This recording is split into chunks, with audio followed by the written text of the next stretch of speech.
Staring at the tree, chapter 14, don't worry. Sometimes I yearn for the pain of the world. My mind goes to the sky, and I sit in my thoughts and I wonder how all those people who have left this world would think of how the world turned out.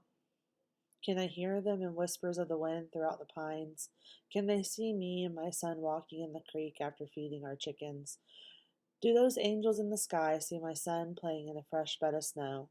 I feel them staring from the sky, all those people I have lost over the years, standing in the sky, cheering me on, rooting for me to keep going. Don't give up, they scream from the heavens.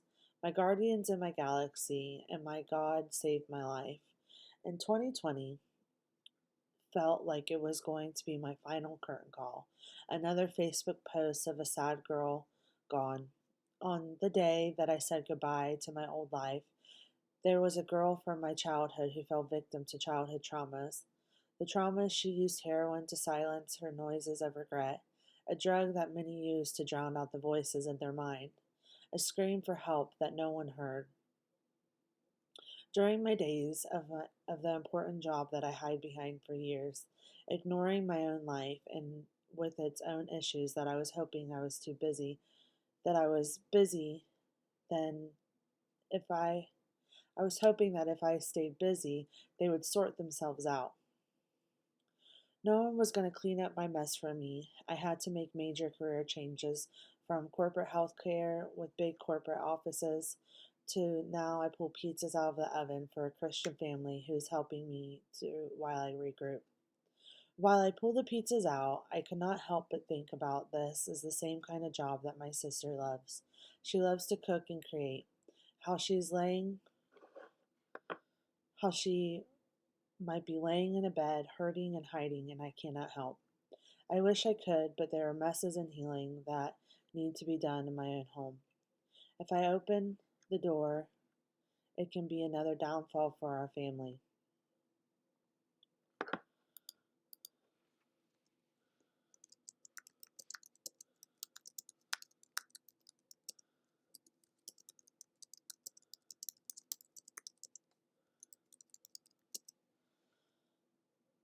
We had to save ourselves before we could be together. Over the last couple months, I've had a lot of time to think about my life, my purpose to be a homemaker on a homestead, be the best wife and mother I can muster up. I pull my pants up and get to work. This dream is going to take work. Repair my life, repair my son, repair my mother. If I get this work done, maybe I can save my sister before it's too late. It might break me again if I see her name on Facebook as another victim that the town. Over time, my dream stayed solid in my vision. The characters in my life change, but my dream has always been to be a stable homesteader. This dream was almost ruined in a day, but now I get to share how the worst day turned into the biggest blessing of my life. Tears of joy fell down my cheeks for the first time in a long time. During this time in my life, I received sound advice. This person is the owner of my farmhouse. He told me this advice over and over, and this time he warned me of a happy depression. This continued with this reminder. You You only have three best days of your life. The day you're born because you have life. The second best day is you die. Then you're rid of all the pain on the earth. The last best day is today. This is because you have today. Yesterday is no more. Today is your focus, and all you need is to make the next right decision. This man always gives me words of advice and breaks on my walks with my son. Now that advice came to my kitchen table. My tears line the table where I sat for months thinking how I can get out of another bed I made, trying to fight the urge to walk to the fridge and crack a seal. Some situations will light up like a blast with a strong one poured. This time I was dancing with the devil a little too much. When he said those words, one more time. I heard him loud and clear. The message I heard from those simple words were that I cannot control what I cannot control. Those impossible situations are just that, impossible. This is similar counsel I received from many years of working with people entering and exiting my life like a scene in the movie.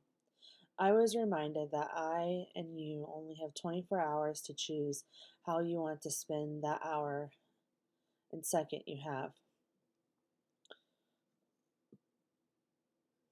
We give our energy away. In the moment, we throw it away. Throw it away like trash.